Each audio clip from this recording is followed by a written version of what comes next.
All right, today I'm in a 2019 Infiniti Q50, and I'm going to show you where all the slushy holders are located, as well as the not so hidden compartments are located in this vehicle. All right, so I'm going to start right here to the left-hand side. You see this right here? I can put a slushy down here, as well as a couple other things in this compartment right here. Pretty cool.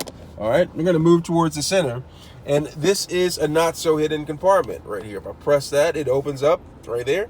I can hide something in there, but it's not really hidden. All right, we're gonna move back towards the center right here. Do you see this? I can put two more slushies in here. All right, so that's a total of 3 slushy holders, and then I'm gonna lift this up.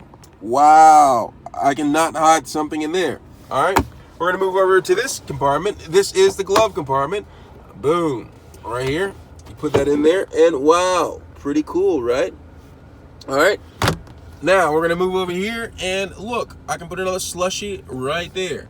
So let's move to the back of the vehicle.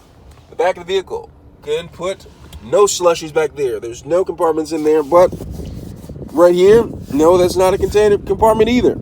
All right, so all the slushy compartments are in the front of the vehicle. Let me know if you have any questions.